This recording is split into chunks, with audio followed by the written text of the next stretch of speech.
नमस्कार, स्वागतम। आप देख रहे हैं उत्तर भारत और मैं हूं आपके साथ श्रेया दीक्षित। बिहार के उप मुख्यमंत्री विजय कुमार सिन्हा ने कहा कि आज भगवान जगन्नाथ की रथ यात्रा है। ये ऊर्जा राष्ट्र को मजबूती प्रदान कर रही है। प्रधानमंत्री नरेंद्र मोदी, गृह मंत्री अमित शाह और सभी लोगों ने जय जगन्नाथ के माहौल में भारत को विकसित भारत बनाने के संकल्प की सिद्धि का संकल्प लिया है। देखिए, महाप्रभु हरे कृष्णा, आज भगवान जगन्नाथ का रथ यात्रा निश्चित तौर पर ये कलयुग के देवता कहीं न कहीं हम सबको असीम ऊर्जा प्रदान कर रहे हैं और ये ऊर्जा राष्ट्र को मजबूती प्रदान कर रहा है। और देश के माननीय प्रधानमंत्री नरेंद्र मोदी जी, गृह मंत्री माननीय भाई अमित शाह जी, सब लोग जय जगन्नाथ के माहौल से भारत के विकसित माहौल को आगे बढ़ाने का, भारत के विकसित भारत बनाने के रथ को इनके साथ लगाकर आगे बढ़ाने के संकल्प को सिद्धि तक पहुंचाने का हम लोग एक नया आह्वान किए हैं और सब लोग मिल करके इस वातावरण में सहयोग करेंगे और भगवान जगन्नाथ की असीम कृपा, सुख, शांति, समृद्धि, विकसित बिहार, विकसित भारत की कामना पूर्ति करेंगे। अयोध्या का प्रसिद्ध सावन मेला और कांवड़ यात्रा एटीएस और एसटीएफ की निगरानी में संपन्न कराया जाएगा। मेले को ड्रोन कैमरे लाइव स्ट्रीमिंग भी कराई जाएगी ताकि अयोध्या में होने वाली गतिविधियों पर नजर रखी जा सके। यही नहीं, सरयू नदी में एनडीआरएफ व एसडीआरएफ की टीम भी तैनात की जाएगी। सावन झूला मेला और कांवड़ यात्रा को लेकर मुख्य सचिव मनोज कुमार सिंह और डीजीपी प्रशांत कुमार ने अयोध्या मंडल, बस्ती मंडल तथा देवी पाटन मंडल के अधिकारियों के साथ अयोध्या विकास प्राधिकरण के सभागार में बैठक की। बैठक के बाद मीडिया को संबोधित करते हुए मुख्य सचिव मनोज कुमार सिंह ने क्या कुछ कहा, आप भी सुनिए।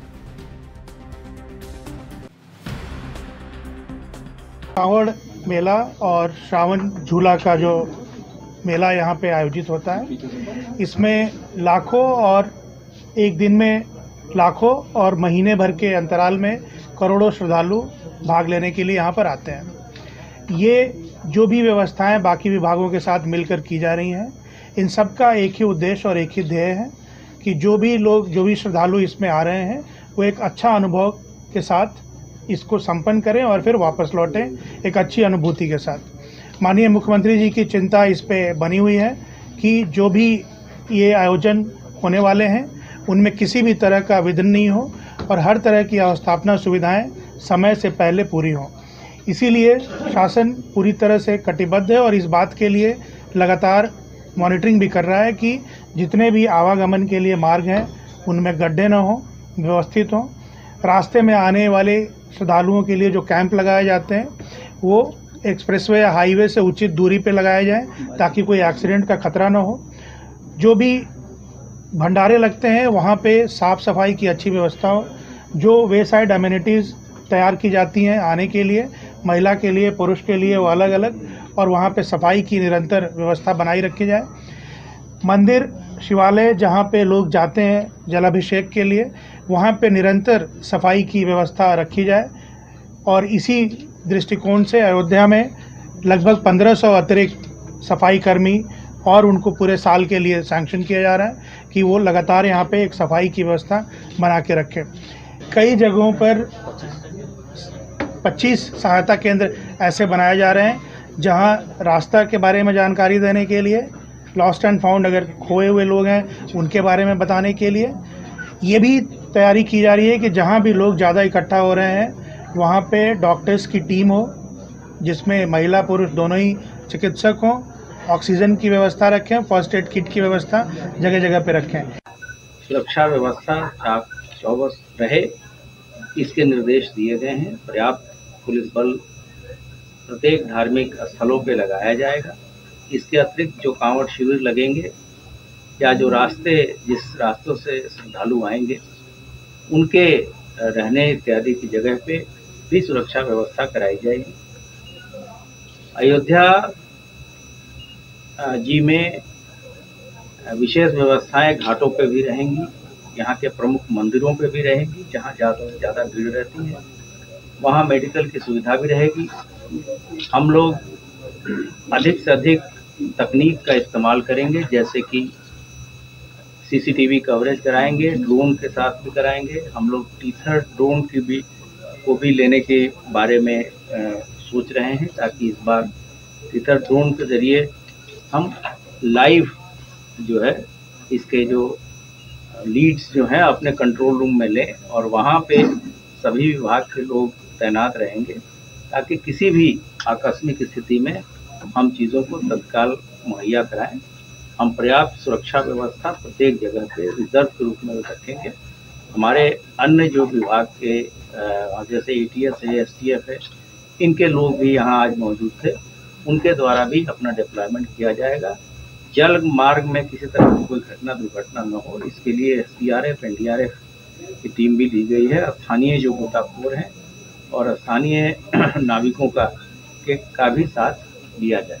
असामाजिक तत्व अगर इसमें इतने धार्मिक आयोजन में घुस के गड़बड़ी करने का प्रयास करेंगे, उस पर सतर्क दृष्टि भी रहेगी और कड़ी कार्रवाई भी की जाएगी।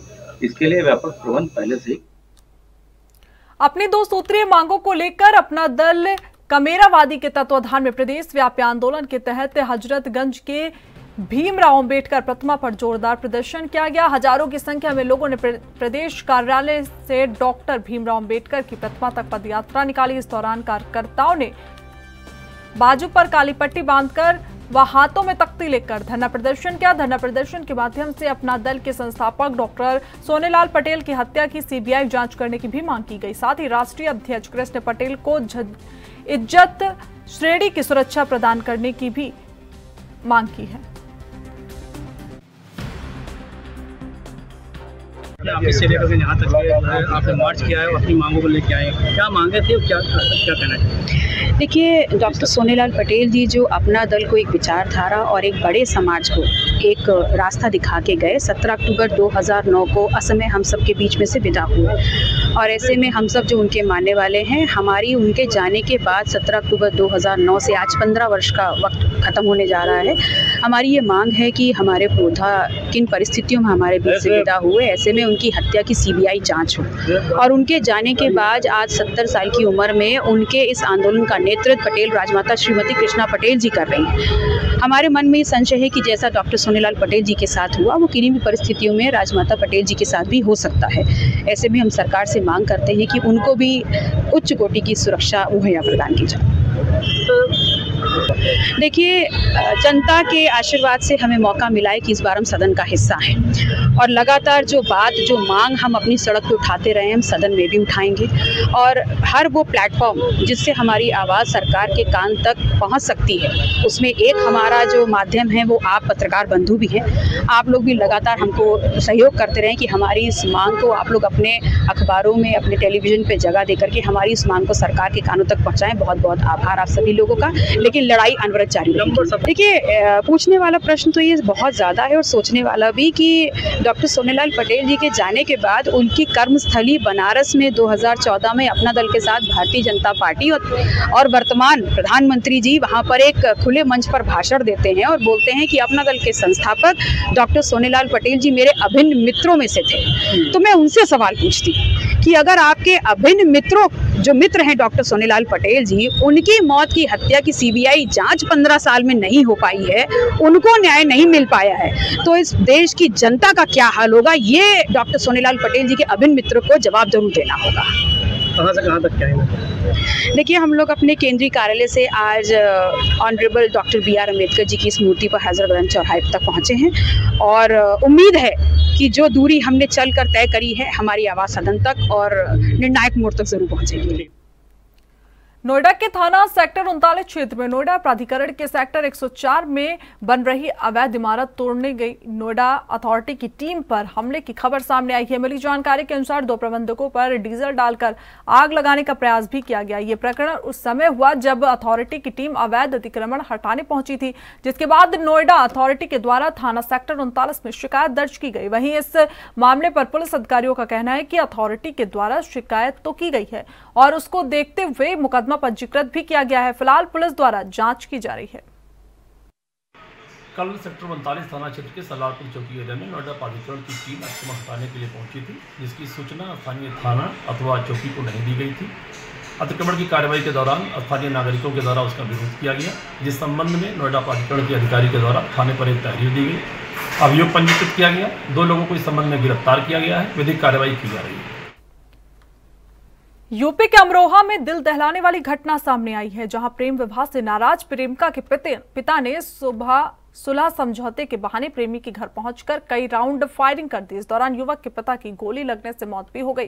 वहीं झगड़े का बीच बचाव करने आए एक अन्य शख्स को भी गोली लग गई, जिसे गंभीर हालत में अस्पताल में भर्ती कराया गया।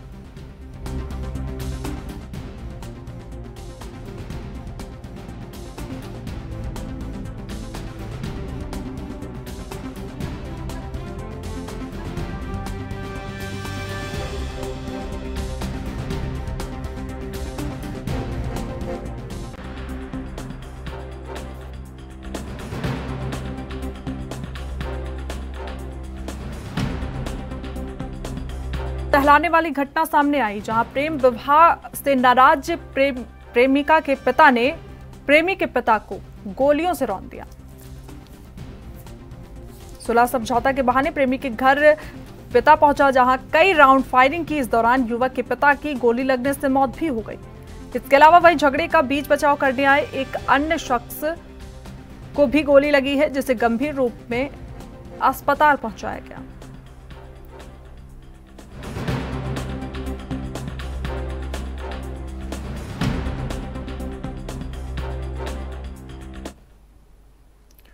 आज थाना भोजपुर पुलिस टीम ने लूट की घटना करने वाले 2 शातिर लुटेरों को गिरफ्तार किया है। पुलिस ने उनके कब्जे से लूटी गई गाड़ी टाटा अल्ट्रोज भी बरामद की है।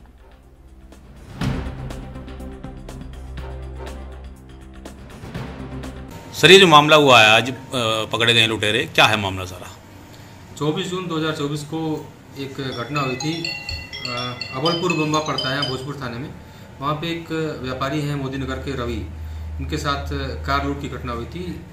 3 बाइक सवार लोगों ने उनसे तमंचा दिखाकर कार लूट ली थी उनकी। इसमें तत्काल अभियोग पंजीकृत किया गया था। वो हमारी टीमें इसमें लगी हुई थी अनावरण के लिए।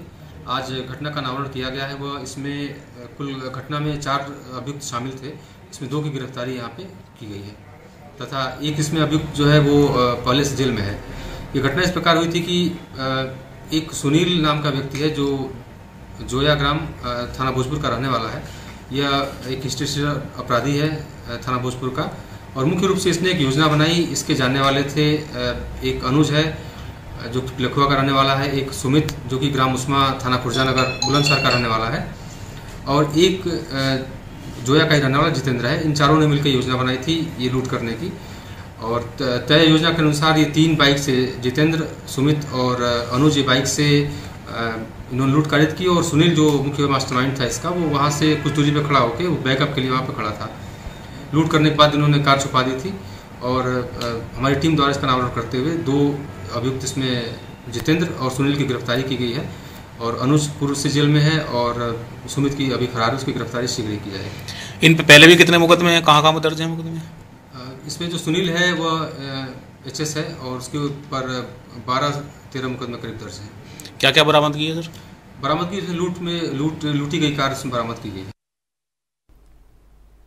कानपुर के थाना हरबंस मोहाल पुलिस को एक बड़ी सफलता उस समय हाथ लगी जब काफी दिनों से पुलिस की गिरफ्त से दूर 25,000 इनामिया सुनील दुबे को पुलिस ने दर दबोचा, और उसके पास से एक देशी तमंचा, 2 कारतूस, एक मोटरसाइकिल सहित घड़ी बरामद हुई है। जानकारी के मुताबिक DCP श्रवण कुमार ने बताया कि सुनील कुमार दुबे एक शातिर अंतर्राज्यीय अपराधी है। इस पर अब तक 35 मुकदमे दर्ज हो चुके हैं।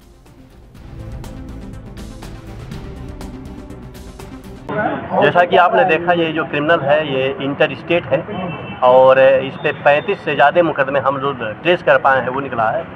और इसका जो रिकॉर्ड है, विशेष करके ट्रेन के सहारे और लोगों को ठगना, हमारे यहाँ इसने 2 घटनाएं करी थी। एक फरवरी में करी थी, एक मई में करी थी। मई से ही हमारी पूरी टीम लगी हुई थी, और हमारी टीम लगातार इस पर सर्विलांस बनाई हुई। इसमें हमें कई स्टेट में मूव करना पड़ा, और टीम को भी रिप्लेस करना पड़ा।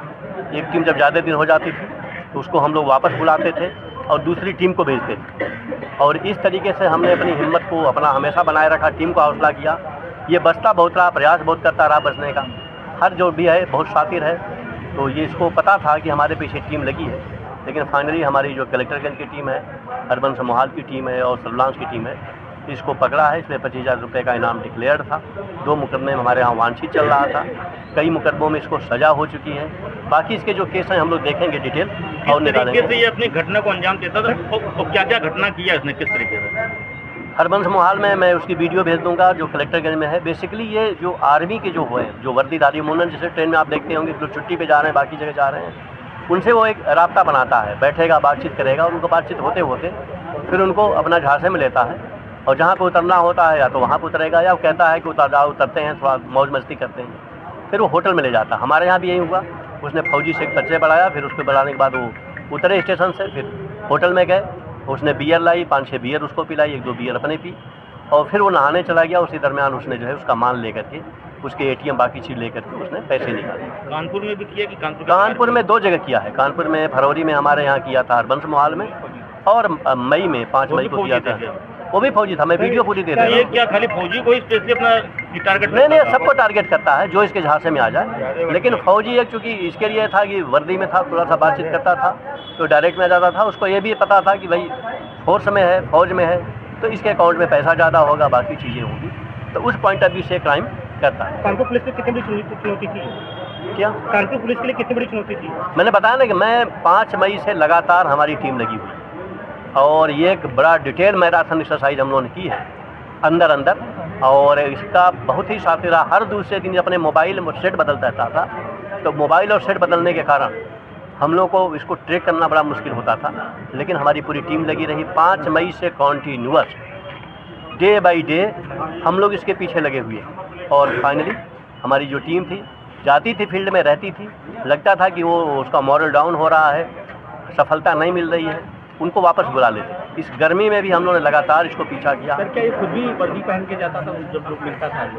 ये तमाम, मैंने कहा ना, इसके पास मीडिया की बाइट की थी, बाकी चीज़ें थी, सिम थी, हर तरीके का इम्प्रेस करने का प्रयास करता था। सर एक चीज़ और सर की, ये फौजी को ही निशाना बनाता था ज़्यादातर, तो ऐसे में नहीं फौजी का नहीं, हमारे यहाँ फौजी को बनाया था, लेकिन ये किसी को ही बना सकता था और बनाया है। जो अब इसके पास 37 मुकदमे हैं, जाहिर सी बात है हर स्टेट में, मैंने कहा ना, 7 टारगेट होता था। क्या मोबाइल मिला है, बाकी चीजें मिली हैं। उत्तर भारत में बस इतना ही। देखते रहिए ANB न्यूज़।